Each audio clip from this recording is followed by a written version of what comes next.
Oh, I apologize. I will take girl any day. Yes. Beautiful Young girl. 19-year-old. There you go. Right? No, I don't want to be 19 again. No. My 30s were better. Anyway, that's for another story, another day, and another channel. So, welcome. The rated R one. The rated R one. I don't know. Anyway, I'd like to welcome our beautiful 4 guests we have today. I'm just going to have them introduce themselves. And why don't we start with Brittany? How are you, Brittany? Oh, I can't hear you. I think it's muted.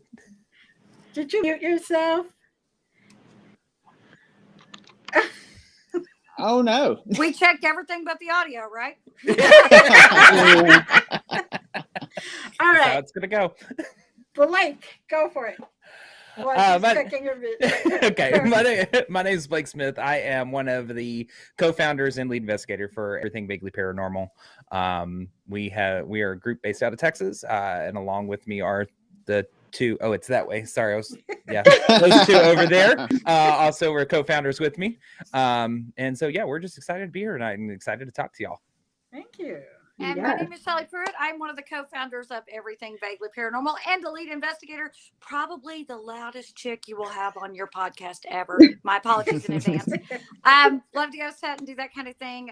Always with a little bit of humor, and founded the group with these 2 guys over here, and added in our producer Brittany. And you should come in. We're going to come hang out with you. We're going to have you come up and hang out with us too one of these days. How about that? We'll trade. Ryan. So I'm Ryan. I'm one of the co-founders of Everything Vaguely Paranormal and also a lead investigator. Founded it with these 2 lovely people to the right of me, I think, on the screen. I hope it's the right of me. If not, and then we added Brittany in, and Brittany's our producer. I am the balance to these 2 crazy people to the next of me. They are insane, and I kind of keep them in check.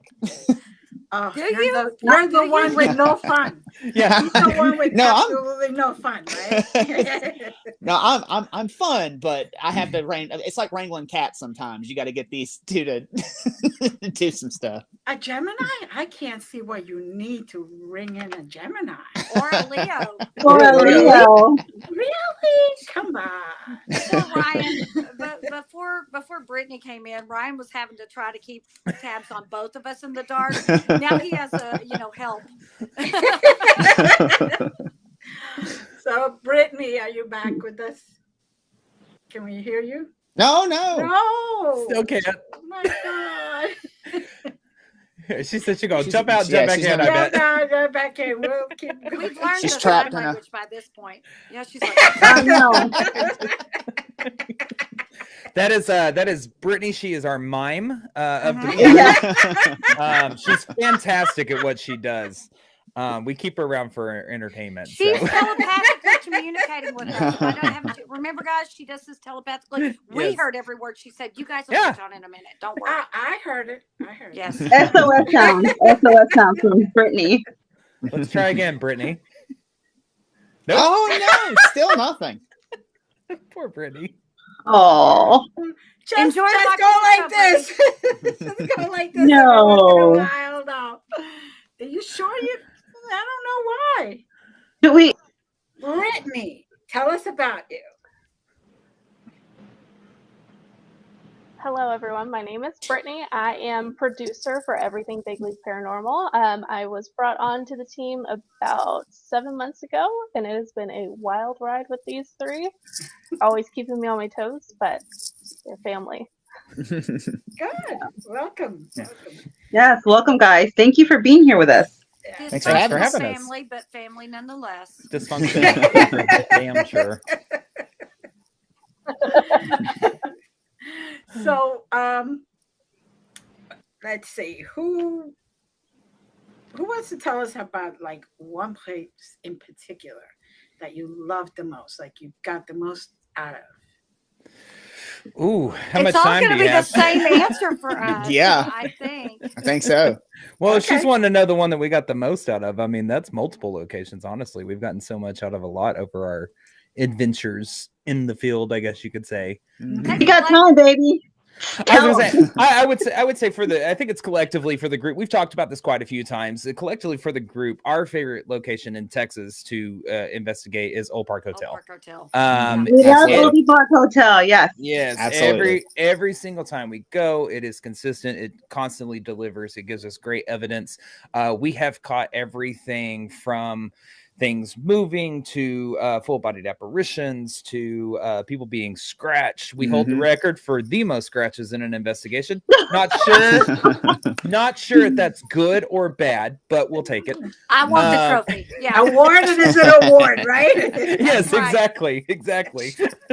We had a plaque hang somewhere. Yeah, we've gotten so much from that location, and Dan and Connie from Old Park are fantastic hosts. Yes. So they're amazing. Love them. They make so the venue all the way around from being there to investigating to the host to where you get to sleep. You have a shower, a toilet, lights, AC, heat, everything a paranormal investigator dreams of. A bed. A bed. Yeah. Clean bed. A clean bed. Yeah. A clean bed. Ooh. A plus there. I mean, because we've been some places you don't want your dog to sleep in, and I mean, Old Park is not one of those. Yes, yeah, absolutely. We have slept there, so that I would say is our favorite. One that we've gotten the most at, man, that might be a toss up, honestly. The Old Park has delivered consistently for us and given us a lot of good evidence throughout the times that we've been there, but we've got a couple of other ones that have given us some really good, consistent evidence as well. One that comes to mind that we have kind of stumbled upon was the Gray County Historical Museum. Yes. It's not known at all. We have the exclusive access to it to be able to investigate it. And oh my gosh, we've had, again, scratches. We've had people pulled downstairs and flipped over backwards in chairs at that one. Me and Shelly have both been grabbed in the middle of a dual Estes method. Same time, same spot. That not was in a good way. crazy. Yeah. In full view of everyone in the room too. So. Yep. And and that's how brazen they are too there, because everything is in full view of cameras, of people, of groups, and all that stuff. So we had the door close on us too the first time we were there. That just set everything off. A door was physically manipulated by something we couldn't see, closed on us, and we tried to debunk it, could not debunk it whatsoever. I mean, we tried for a good 45 minutes, y'all, to try to figure that out. Just absolutely insane. Well, and I'll tell you, since Blake's kind of touched on our two of the locations that we really do get fantastic evidence in Texas. I'll tell you one that and that's Waverly Hills. I went to Waverly Hills and had some of the craziest experiences ever, up to and including we were looking down a hallway, and it was Ryan and I, and the hallway was flooded with moonlight, and I was just like, hey, if anybody would like to have a visitor, if you'll step into the hallway, I'll come to your room. And I had this little container of cookies, and I shook them, and I said, I'll bring you a cookie. And all of a sudden in the hallway, it starts to do this. Things just stepping out into the hallway. And I said, well, if you'll come on and come forward, I'll come on, you're welcome to come forward. And something looked like it was walking down towards me. It stopped. And of course, I'm a big idiot. I just go, hello. And the thing, I kid you not, waves back at me. There were 7 or 8 people there. The guy who was in charge at the time was standing there, and everybody's going, did you see that? And I'm looking at Ryan going, what did you see? He's like, what did you see? I go, oh, you go first.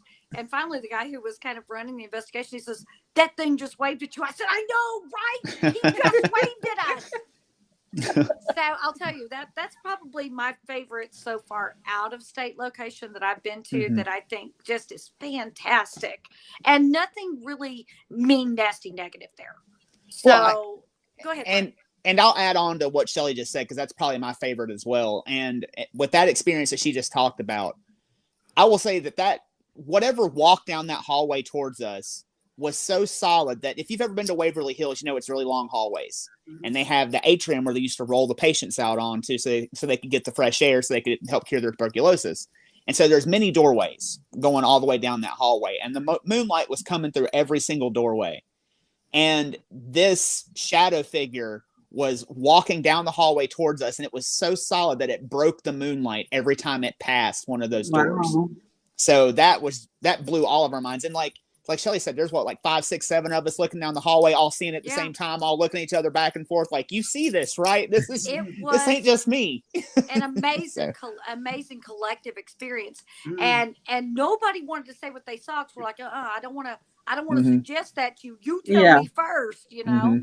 And finally the guy running and goes, I'll tell you what I saw. That thing waved back at you. And I went, I know, right? Oh my God, that's so cool. So yeah. And then we went down to the 3rd floor that night. And on the 3rd floor, there's a story about a guy who was a homeless man that lived in Waverly Hills back in the 80s, after it was an old folks home and shut down. And so it was just kind of sitting there abandoned. And he lived up there, and people in the area kind of knew who he was because he kind of watched over the place whenever the people weren't able to take care of it. And he had a dog with him named Sadie. And then he ended up somehow falling down an elevator shaft and dying or something like that. And we're on the 3rd floor. And one of the stories is you start hearing like the jingling of a dog collar because, Sadie was one of the dogs. And so we start hearing that, and we're kind of walking around, and we come around the corner, and one of the guys who was the caretaker there was like with us walking around, and we start like calling out to that guy to see if we can get him to manifest. His name is Willie. And underneath the exit sign. Now, if you've ever seen an exit sign, all you can see is black and white and red, from the glow of the exit sign. Underneath that exit sign, a green mist starts forming. And he used to wear a green army jacket, is what they told us. And it was like that army, like olive, or like that military green mist. And he starts, and like as tall as the exit sign, and just starts forming the outline of a person standing underneath that exit sign. And we were just in awe, just absolutely gobsmacked, looking at each other like, you see this, this is, and you're not even supposed to see that color underneath that light, and it's absolutely amazing. It is such a insane place to go. It is such a crazy place to go. If you don't have an experience there, I don't know if you're ever going to have an experience. Every time you turn around, there's something. I ruined our Willie experience because everybody's standing looking at him, and I'm going, "Is that a real person?" And they're like, "No, I don't think so." And I said, "Well, I'm going to go find out." And I said, so I start walking towards him. I go, "Hello, Willie." He's gone. You scared him off. I did. Shelly's got a knack and able to do that, because when we were debunking the door closing at Gregg County Historical Museum, her and I were on the opposite, because when it shut, I mean, me and Shelly, we busted through that. Like, we were like, oh, no, we're going to check for air drafts and fans. And so we started debunking. There's 45-minute video of us trying to debunk it. And I'm sitting there and I'm filming it. And we're on the other side of it. And we put the door back and we're trying to see if it'll move, if it's uneven or whatnot. And we wait. I think maybe about 5 or 6 minutes passed. We were like, close the door again. If you can do it, close the door again. Damn thing starts to go move, and it moves maybe about a half an inch. And Shelly goes, "Oh my God, you're doing it!" And then it stops. And I was like, "Shut up!" I was like, "Shout!" And then it whole switch, and she was like, "I'm so sorry, I didn't mean to scare you off. Please come back. Please keep doing it. Come on, please." Has there ever been a time where you guys were really scared, like in an investigation, where you were genuinely like, holy crap, oh my God, like I got chills. Yes. I feel like something's going to attack me or hurt or whatever. Like you and I know exactly the location when we were legitimately scared. Yeah, that was probably the scariest night of investigating I think I've ever had. And it would be at a location that you wouldn't think. We ended up doing a podcast episode over it for the Hill House Manor in Gainesville. And that was my first night ever being there. I think, Shelly, that was probably a few times investigating it there for you. Third or fourth time for me, yeah.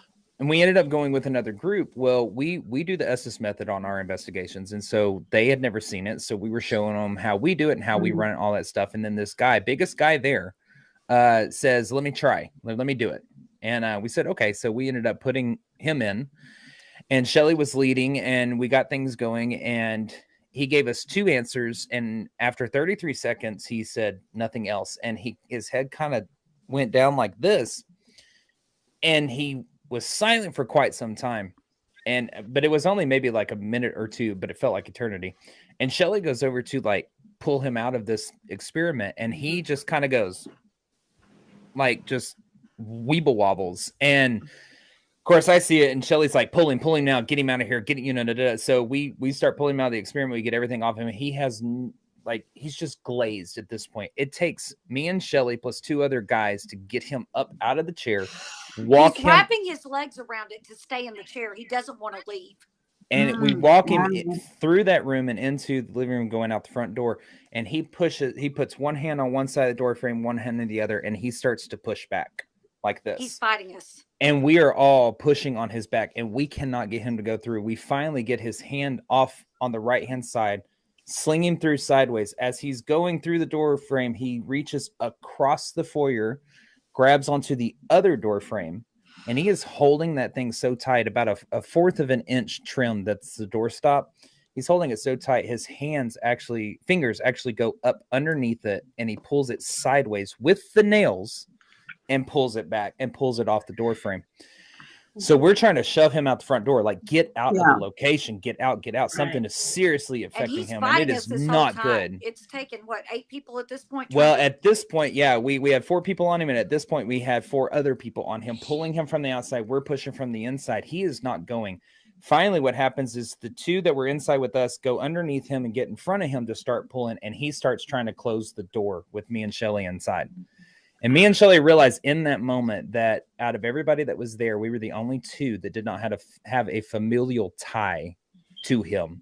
Had he gotten that door closed, we would have been the only 2 left inside with him. And with his strength, I have no idea what he would have been capable of.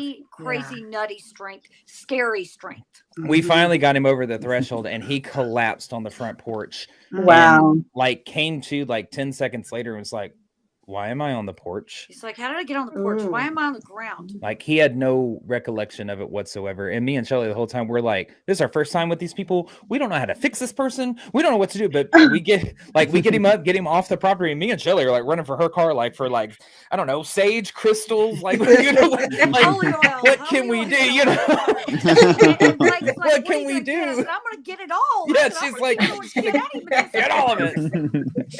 And I got over there and I start to sage him, and he starts getting so angry at me, and he goes, I'm gonna hit you. And I go, no, the fuck you want. Excuse my language. No, the F you want.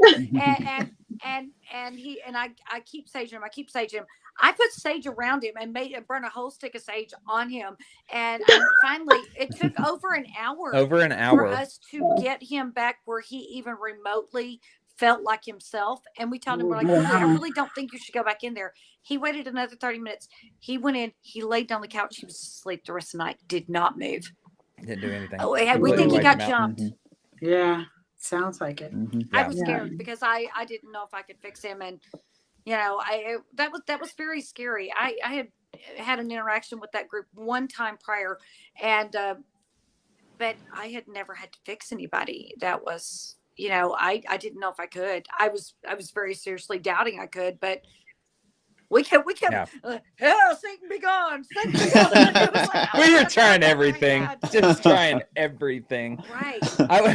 I would say though that a real short story that the probably most scared that I have ever been. We went to Yorktown recently, and I decided to do an Estes method, but I did it inside the coffin that they have there. And so I sat down in there and did the whole Estes. Now I'll tell you something: when you're sitting in a coffin, you're blindfolded, you got noise canceling headphones on, and you're running an Estes method, and you feel something like move across your leg in an abandoned building. In a closed coffin. In a closed coffin. I was like, get me out of here, get me out of here, get me out of here. In my head, I was like, spirit, spider, snake, bug, I don't care, just get me out of this coffin.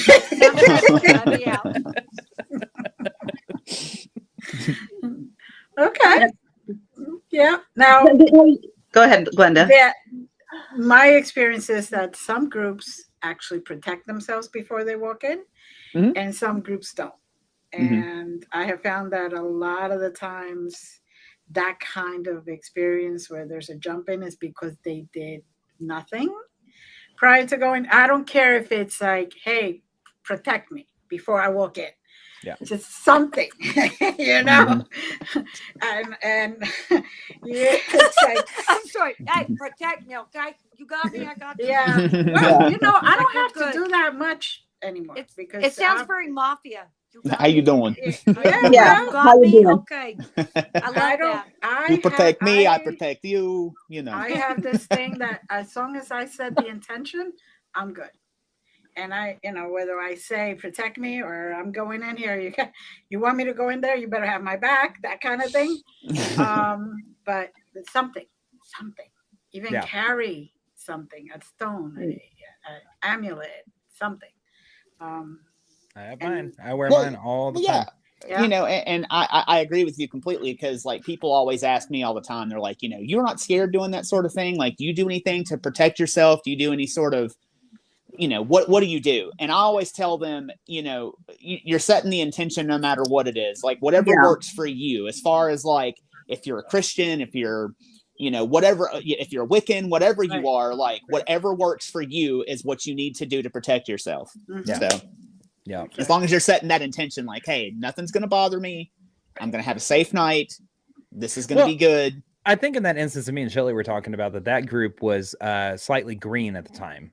I think that might have been only their second and third maybe, something like that investigation. Okay. But this was their second private investigation they did. They'd only done 3 or 4 because one of the first times they came with me in a bigger, larger group setting. Yeah. But, so I mean, like for us, like I know what I do personally is just like Ryan said, I set the intention. I've got my necklace that I wear that I bless, do all of that stuff with, and that's my protection without even having to say anything because my intention is in this. But I don't think that they knew in that moment, that was something that they should have done. And we arrived after they arrived. So we had no idea if they did or didn't. My protection is this. If it works, it works, right? Right. Let's see what happens. I hope I'm going to be fine. Be like, I'm good. Says the one that always runs towards the basement as soon as we walk into the place. Oh my gosh, I do too. We have to go together, Shelly, one day. Me and you, it would be crazy. Yeah, basement. You can literally on the spirit box get Satan is in the basement, and Shelly's like, "Oh, I'm gonna go meet him. Let's go." I'm like, hey, Satan, come me and Ryan, I know it's not Satan. Me and Ryan joke all the time with people when they ask us about like Shelly and how she investigates all this stuff. We're like, we get to a location, we're talking with people, and stuff like that, and we're like, in the basement. Oh, Shelly, did you hear that there? Shelly? Damn it, where the hell did she go? And that's when Ryan will go, there's stairs over there, and they're like, go down to the basement, you'll always find Shelly. Yeah. So how did you guys start the group together? Like, I mean, y'all just met and decided to form it, or what happened? How did y'all start? It's kind of funny to me because it's my fault. We blame Shelly for the crap show that we are. No, no, it's welcome. The 3 of us that founded it. It all converges on one story, like one location, one storyline type thing. So I know that Ryan and Shelly met prior to me meeting the 2 of them about a year prior to, but that was at Yorktown as well. Ryan had come. I was leading a group with another group, and Ryan had come, and I met him. Yeah, and loved him, and I wanted to put him on the team, so we got him on the team. And then about 7-8 months later, Blake shows up to Yorktown to take part in an investigation that now Ryan and I are leading. And we loved Blake, and we were like, we got to get Blake on the team. Well, we get Blake on the team, and then we decided we're just going to do our own thing. And we're like, okay, we're going to do a podcast. We're going to do a team. I'm like, Blake, you got the technical know-how. I'm like, I've done it before. And I'm like, and we got to bring in one. Well, by the way, Ryan is the human Rolodex. He knows everything. Everything. Well, thank you. I was actually going to brag on Blake a little bit, whenever me and Shelly were leading the investigation. Blake shows up, and we had different stations where you kind of like Paranormal 101, where you're kind of like teaching people how to do stuff. And Blake shows up, and he's got a backpack full of stuff, and he starts pulling everything out and knows about everything about this and that and the other. And I was like, we're like, easy boy, we're like, easy boy, you got on. And, and he was real gung ho about everything, and I was just like, and me and Shelly were both like impressed with his investigation style, and me and Shelly were like, we got to get this dude to come on, so. And so, we got him on, and like Shelly said, the rest is history. We were like, okay, we're going to do this and we're going to do that. And then we've been off to the races ever since. A very sordid and dirty history. Yeah, exactly. I think the funnier part is the conversation that took place that Shelly kind of touched on between me and Shelly about trying to form the name, the podcast, the group, and all this stuff. And I had kind of mentioned, I was like, oh, I think it'd be cool if it was like an acronym, like EVP. And we were like, oh, hey, I like that one. So we started thinking, we were like, Blake and I are on the phone. Something paranormal. Yeah, it's like midnight, by the way. We're like, everything something paranormal. And we were like, everything vividly, everything fairy, everything valiant. And Shelly's like, oh my God, let me pull out a thesaurus. And dictionary. And I said, let's look for 7-letter words that start with V. And literally the first word she reads is vaguely. What? And I was like, everything vaguely paranormal. Well, actually, the first word I read was vaginally. I'm like, we can't. Everything vaginally paranormal. You know what? I would be down to check out that group. Well, I already have that. You see, you and me both. Anyway. That's right. That's the first word you read, and then of course you said vaguely, and we were both on the phone like back and forth for like 10 minutes, like vaguely. So wasn't the toss-up was vaginally and vaguely? No, I think that was the top two choices. Yeah, and then we're like, let's get Ryan on the phone. And and then they texted me the name. They were like, "Here, what do you think about this?" And I was like, everything vaginally paranormal. So they had typed it so fast that it was misspelled, and it said everything vaguely paranormal. I was like, what? So then we started talking about it, and like, we got him on the phone. It just fit, and it's perfect. We were like, EVP, we can make this work. It's one of those things. We wanted vaguely in there because it was like, look, we're going to be doing the podcast with it, and we're going to try and cover everything that we possibly can: aliens, cryptids, UFOs, poltergeist, hauntings, demonic, true crime even. Yeah. And we were like, look, if it's even vaguely paranormal, we're going to talk about it. So that's how we became everything vaguely paranormal. And everybody has just loved the name ever since. Like, it's just been a lot of fun. Most people can't spell it.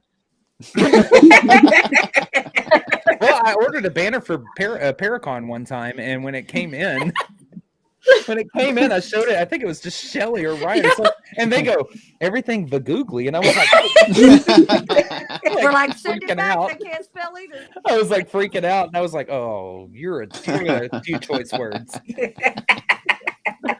Oh my God. So, speaking of podcasts, tell us a little bit about y'all's podcast. Rated R 18 and up, we say a lot of really bad words. Yes. Perfect. Yeah, that's about the sum of it. And we have more fun than most people because we're constantly laughing, cutting jokes, but it's also very informational, and you get some really interesting stuff, and we really dig for something that nobody else knows. Yeah, we always try and find that one fact. We write a research paper for every podcast. We take turns, and it rotates between the three, me, Ryan, and Blake, as to who's leading. And literally, I think they're better than me. I write up until literally 5 minutes before the podcast starts. I found something else because I was just researching. I went to watch this one last thing. I'm like, hang on, I'm going to print this. I'll be on screen on time. Just be ready. Roll it. I'll be there before it goes live. Well, we do. So it's a weekly podcast, and we're live on Tuesdays at 8 p.m. On Facebook and YouTube. And we, like I said earlier, we cover the whole gamut of everything. I mean, anything vaguely paranormal that you can think of that's in the paranormal world, we cover. We cover true crime as well. Those are pretty much all that we do. But that also includes like your conspiracy theories and all of that kind of stuff. So and fraudsters and stuff like that. We cover a whole wide array of stuff. We do special times of the year where we did, like for May, we did Ferocious Females in honor of Mother's Day, because who doesn't love that for a Mother's Day? Right. And then this month, July is moving into Alien Month, so we're getting ready for that as well. But yeah, so it started out the three of us. We went for about a year and about 3 months, and then we were like, yeah, we need some more hands to press some more buttons and do some more stuff. And I think it's time for us to grow. And it's a good problem to have whenever Yeah. it's you're now getting so much input and inquiries and things like that you need someone to help you. And we were like, yeah, okay, we all have full-time jobs, we all do things outside of the podcast and outside, and I don't day off. What is that? Full-time job during the week, ghost hunting on the weekends, doing the podcast on Tuesday nights, doing research for the podcast any night that you're not on the podcast or ghost hunting. So it's a lot of work, but it sure is a lot of fun. We have fun.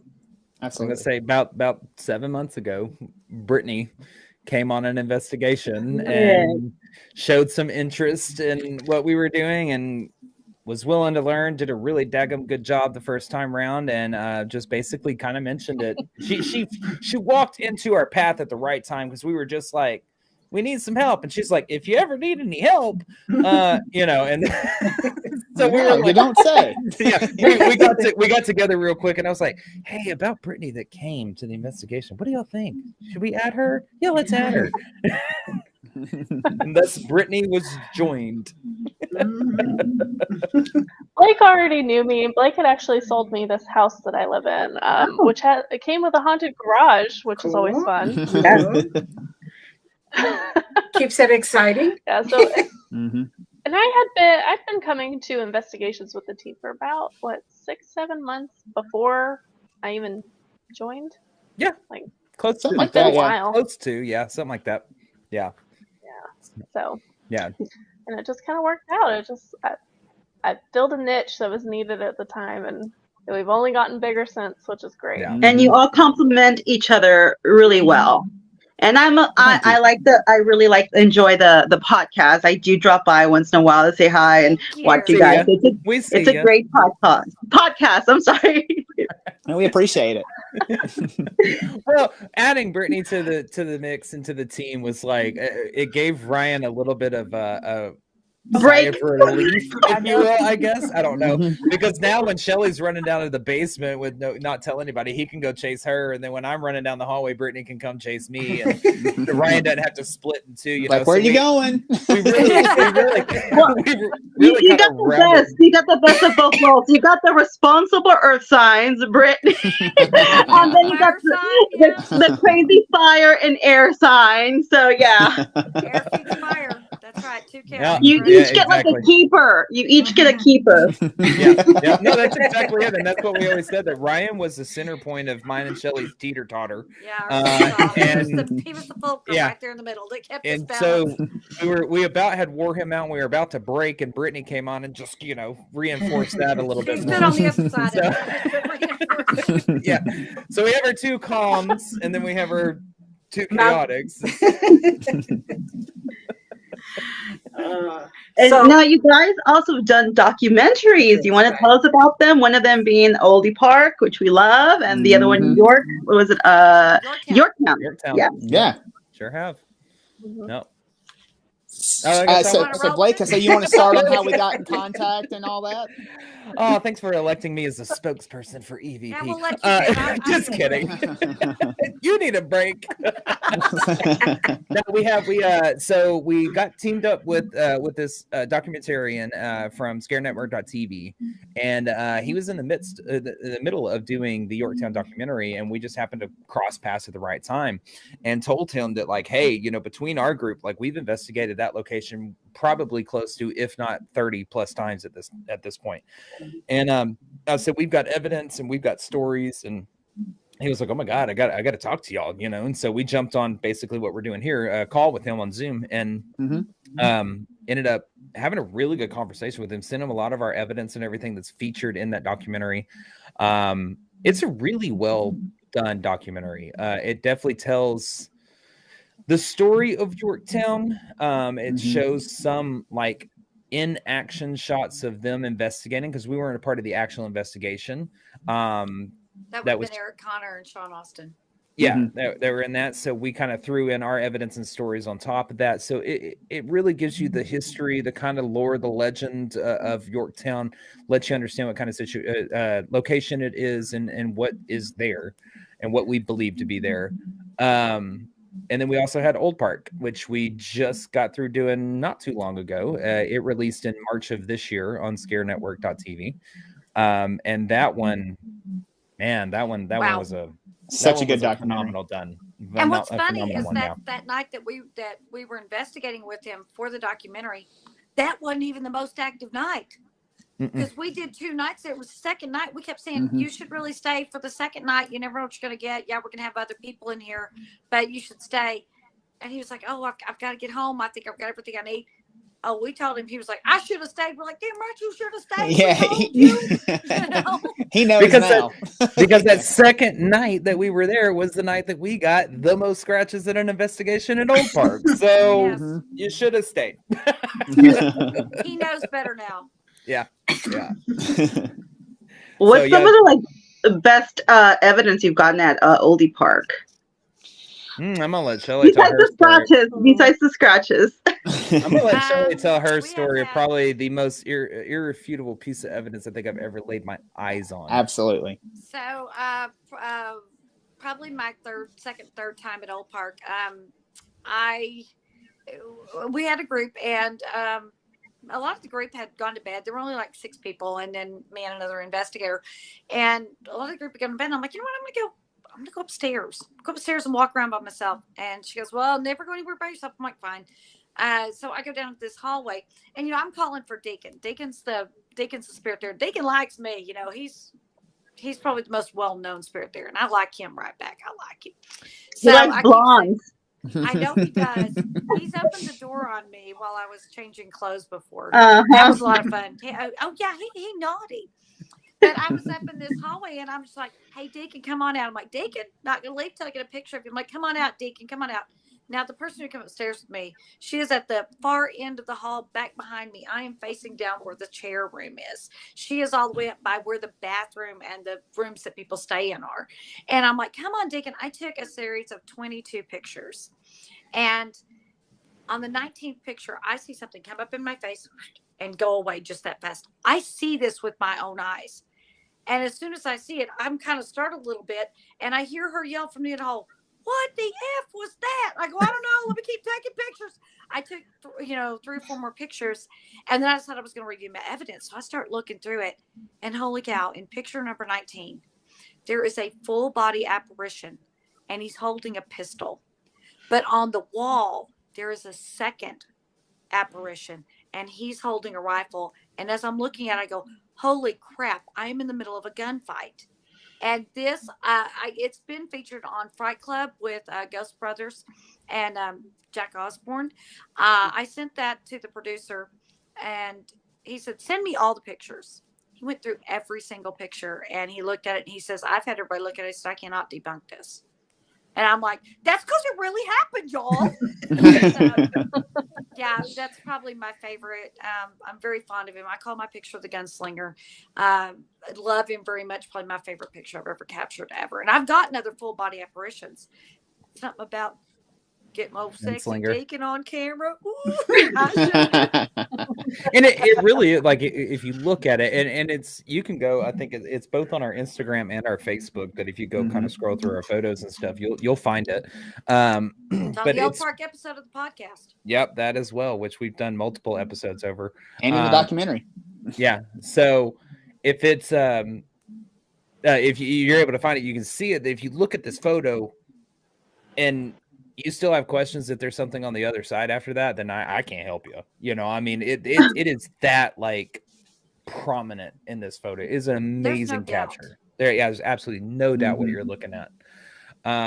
But other than that, that's probably our strongest, most irrefutable piece of evidence from Old Park. But we have gotten all kinds of things besides the scratches. We have had dual Estes methods there, where Shelly led, like, me and Ryan, that had gotten so dirty because we were talking to the brothel girls.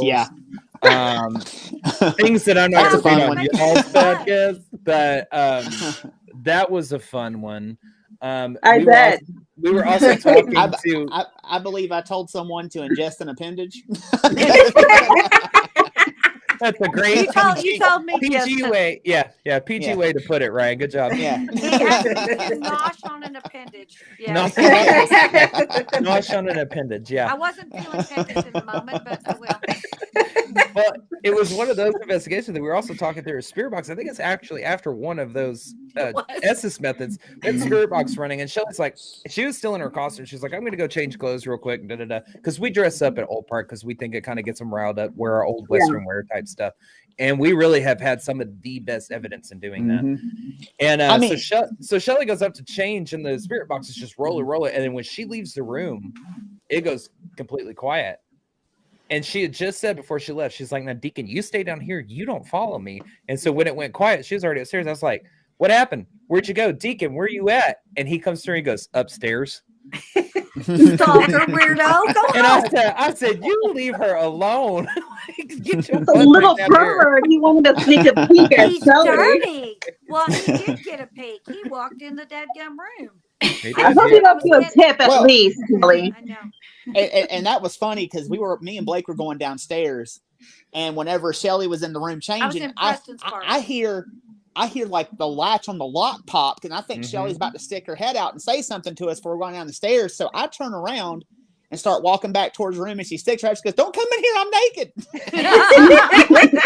I said, well, what? She said something popped the lock up and opened the door on me. So don't come back here. I was like, oh, okay. So if you've been there, you know Preston's parlor has that twin bed. So you have to close the door, you put down the little hook and eye latch, and I had walked around the bed to get to my clothes. Child, I'm stripping. I'm getting everything off. I'm like, ooh, got to get out of that cord. Ooh, I feel better now. I'm just trying to grab my clothes, and all of a sudden I hear click, and I hear, and I'm like, oh my God. And I couldn't get over the bed, so I start running around. I'm like, don't come in. I'm naked. He opened the door and came in. And then these guys are like, what? And then I felt the need to prove it. I'm like, see, I'm naked. I wouldn't just open the door. I really, yeah. That was fun. But even like stuff we haven't, necessarily caught on camera, just some of the experiences that we've had there have just been insane. I remember the last time we were there, me and Blake were in Western wear walking around, and we were downstairs, and they just cleared out a room beside the seance room. You scared the crap out of me on this. And Blake is turned around talking to me, but he's still walking forward, and I just go, whoa, like to try to, and I reach out to try to stop him, because what he didn't see was somebody ran out of that room in front of him, and I thought he was going to run into somebody. And I grabbed him, and I thought maybe it was one of our guests, but there was no one else down there at that end of the hallway. And so then later on, Blake, you were leaning up against that door, and what happened to you? I was leaning in the doorway, the exact same doorway he was talking about, and I have a live EVP session going, as we have a couple of people in the hallway. We're doing live EVP at that point. I'm using my headphones and just kind of listening, and nothing was happening in that moment. It was the weirdest thing. And one of the people that were there said, I'm not really impressed. Like, try and do something that's kind of impressive, and stuff like that. And all of a sudden I felt a hand on my back, and it just shoves me. I came flying out of that freaking doorway. And I don't think we had any cameras in the hallway, but it's on the audio. You hear me like, oh shit, and everybody's like, what happened? I'm like, I just got shoved out of this doorway. But that hallway is particularly interesting because absolutely, we had an entire group down there, which was about 16 people, I think, were down in that hallway in different rooms. Some out in the hallway, and they were watching, including one of the owners, they were watching this large shadow figure walk back and forth across the hallway. Collective experience that they were having. Well, at the same time, me and Brittany were a couple of feet behind them, kind of looking in other rooms, but we were also looking down their direction. Out of nowhere, me and Brittany saw the brightest flash of light. Twice, two of them. It was like, and I looked at her and I said, what was that? And she goes, I don't know. So we start looking around. Not only was there like no light bulbs in any of the light sockets down there, but nobody had their cameras out. Everybody was just sitting and experiencing this moment that they were having of watching that thing. And then we see this self-illuminating light take place that happens. It's the weirdest thing. And Blake and I both looked directly at each other because we both thought the other person had created it. It was right between us. And that was just a really interesting one. We couldn't debunk it. We couldn't figure out where it came from. And nobody else saw it either. One other thing, it was just him and I that experienced that, which, I mean, we were kind of behind everybody else down at the end of the hall, but it was just unusual. Yeah. The only other thing that comes to mind, though, is the most insane Estes method I've ever seen. Blake is leading Shelly and our other part-time investigator, Rhonda, upstairs at the end of the hallway. And, we're getting some good stuff and things are going. And then Shelly gets this really nasty old man start coming through. And he's just angry with Blake. And she leans forward at one point, and Blake, just before this, had knelt down in front of Shelly to ask her a question. And she leans forward, almost hits him, emphatically telling him, no, you need to listen to me. And then from that point on, we were like, let's test this. Blake just stopped asking questions and was just moving to different positions in the hall. And Shelly kept pinpointing him. Remember, she's an Estes. She is blindfolded. I know her eyes are closed behind the blindfold because she doesn't want to mess up her makeup. That's right. I wear a lot of mascara. And she can't hear him. And a good 7 minutes on this Estes, she is just Blake will move to one side of the hallway and she'll pause in what she's saying, and then when she starts speaking and she flips back to him because he switched to the other side of the hallway. And then at one point he was like, oh, watch this. He does a side shuffle back and forth but stays in the same place, but he moves his weight and comes right back. And she just leans back and does this with her hands, which isn't normal for Shelly. And she goes, very funny. It was the craziest. It's the craziest Estes I've ever seen. It really was because what she was saying as I was moving was I moved to my left, her right, and she goes, to my right, stop. And that's when she was like, whoever's over here, he does not like you. So Ryan, you hear him on the video go, Blake, move to the other side of the hallway. So I go to the other side of the hallway, and there's a beat, and Shelly goes, don't move. If you move, he saw you move. And so I'm like, what the hell? So I go back to the other side, and she's like, to my right again. And then that's when I do the thing where Brittany was like, I turned around to the group and I go, watch this. And I do this kind of fake out. He does not move his feet. He keeps I know. He just shifts his weight from one side to the other. Yeah, and that's when she says the very funny. But what she says after that is she goes, very funny. And of course, everybody reacts in the group. We're like, holy crap. And then she goes, and he said, don't play with me. Oh, wow. Like, okay. And then at the end of it, once that started getting towards the end, I stand up in front of Shelly. I turn around to the group and I kind of fold my arms like this, and I put my finger up telling the group, don't say anything, because I'm still doing my movements and not asking questions. The moment I get my back to Shelly, she goes, I just heard kick him. And I was within reach of her foot. Had she just kicked out her foot, she would have hit me. But our other investigator, she goes, I just heard kick him. And our other investigator goes, don't. It was two spirits being like, kick him. No, don't. Right. Little fun fact. Yeah, go ahead. I was gonna say that one's also if you want to watch that one, I think that one's back in our December episode of Old Park, back when we had Dana Connie on. That one, God, it's just crazy. I mean, that place just yields every single time you go there, no matter what. I mean, you're going to have some kind of experience anytime you walk in that building. Yeah, a little fun fact. I don't even let people use my spirit box anymore. I've actually, because the kind of things that come through. Okay, so if there's somebody that is nice and wants to be protected, especially females and children, they go and they find Ryan. They want to talk to him. If it's somebody who needs help or who wants some kind of help to get out of the place, they come and find Blake. If they want to be a jerk, they come find me. And literally, the kind of things that come through the spirit box and get said to me, and whenever people use my equipment, they will go, dang, you're not kidding. You get a lot of negative stuff on yours. I'm like, yeah. So I actually have, instead of letting people use my actual one, that one now stays in my pocket. I bought a replacement. I'm like, oh, yeah. It's like, Shelly, want to use your equipment? Let me tell you what happened the last time I let somebody use my equipment, which was the catalyst for me to no longer allow anybody to use the spirit box I use. At Old Park, had two people in a row. Shelly, want to use yours? I always say, are you sure? First one got scratched. The next one, she got up to do it.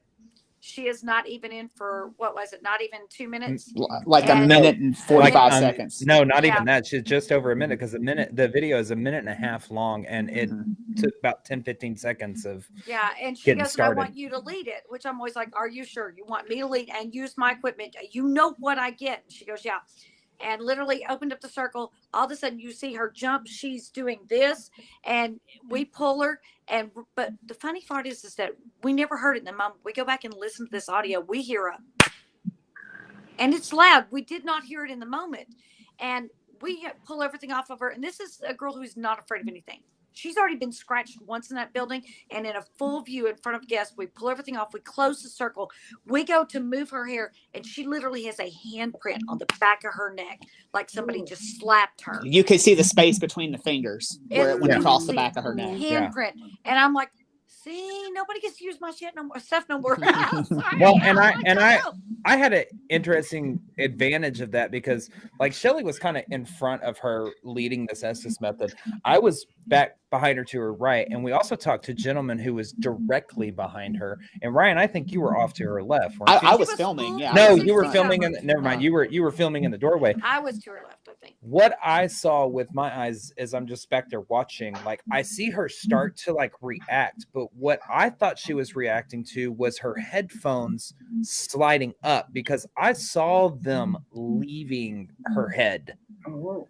And so I think it was trying to pull them off. Now, I told Shelly and Ryan, I said, now, granted, as an investigator, do my due diligence, I didn't see the other side of her head. So I don't know if her left hand got there quick enough and just threw it up. But when we talked to the guy that was behind her, he goes, no, her hands were nowhere near her headphones, and her headphones were coming up off her head.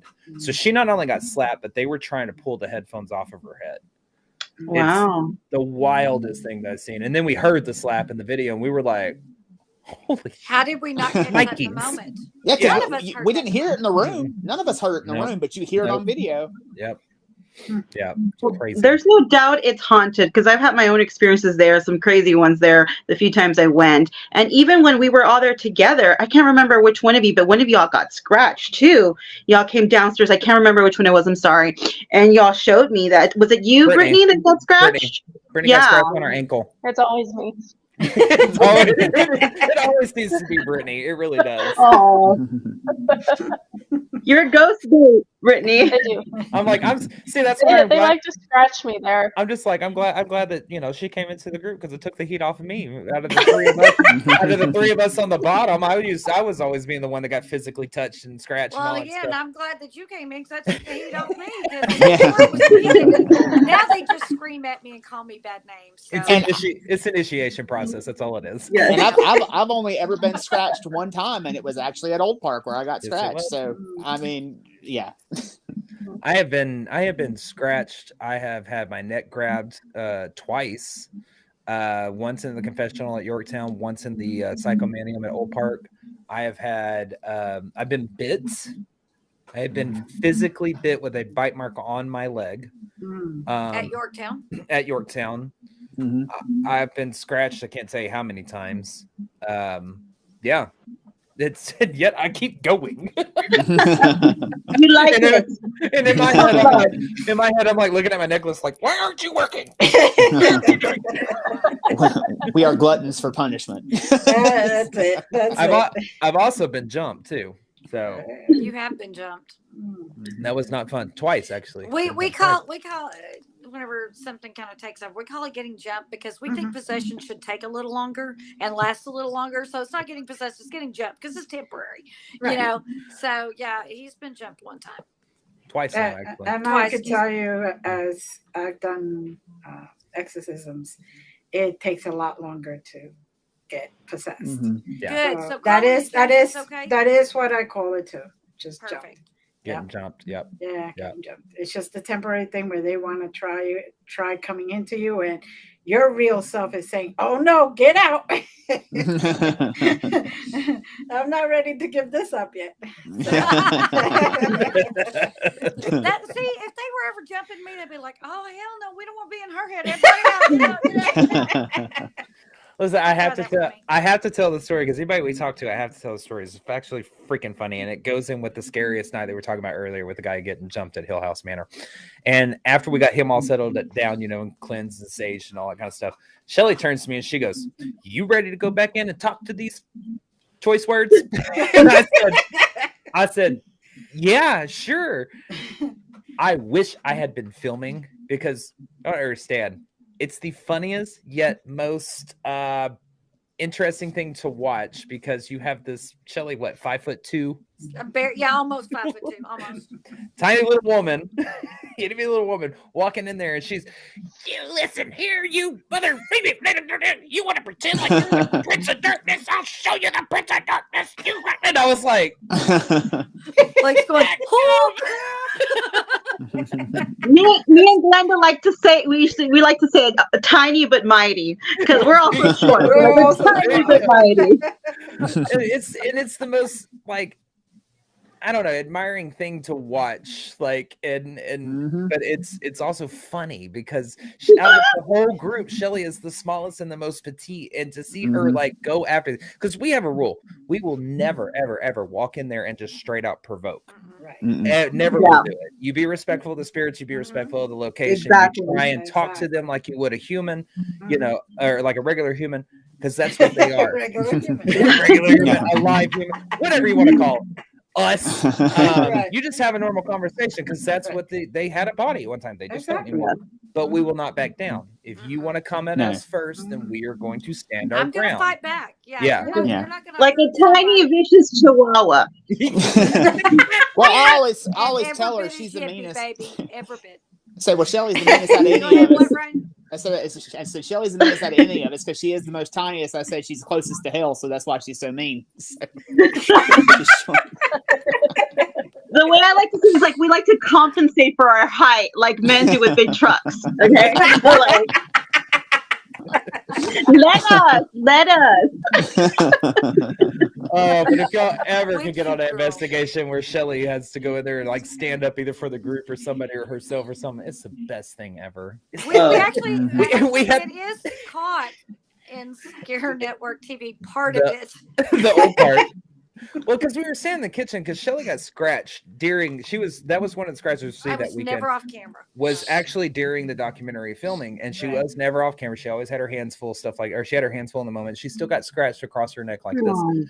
And pissed her off. We'll just put it that way. And the documentarian's standing there, and he's still got the camera on me because I'm like taking pictures of her neck. Well, Shelly just takes off through the kitchen, and I'm like holding my phone, like trying to save the photos. And I was like, you might want to go follow her. In the documentary, you hear me go, well, here she goes. Yeah. And so we all take off after her, and he catches just the faintness of it. And he tries to put the subtitles down below. I don't think he captured all of it, but he kept having to put in star. Yeah. And then whenever he catches me going out, and I'm like, no, we ain't upset. We're good. I'm like, I'll be back. We're good. And you hear Ryan telling him, oh, all that's going to do is just piss her off. She'll go right back at him. Oh, man. Yeah, I always fight back, but that's the only thing that really makes me mad. I signed up for this. So if you come after me, that's one thing. If we have groups of people there that might be doing it the first time or just trying it out for fun, or maybe they're investigators, but they aren't really expecting anything nasty, and it becomes a safety issue, that is the one where you are going to make me angry enough to call it every name in the book and go after it. And I have no problem. I will sage it out of there. But like, play with me. I'll send you away. And you don't know a way till I've sent you away. Now, do you guys have any upcoming events? Or where can we catch you guys? Let us know. Blake, tell them everything they need to know. It's kind of the go-to. I'm the go-to guy on the podcast.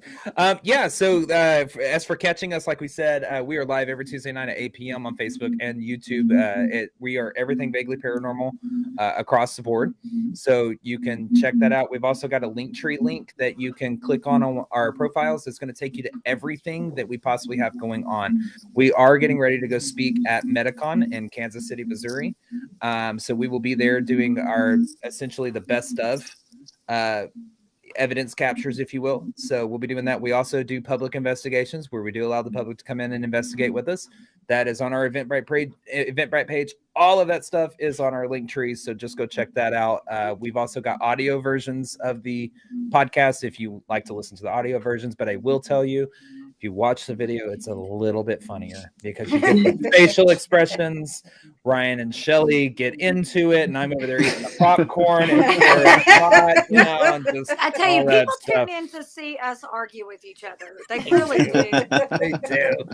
And basically what you saw tonight is what you're going to get with us, but we also do deliver essentially a storyline and a story of whatever topic we'll be covering. So all of our upcoming lives that we have coming for the month of July are already on our YouTube. So go check it out and click that notify me button if you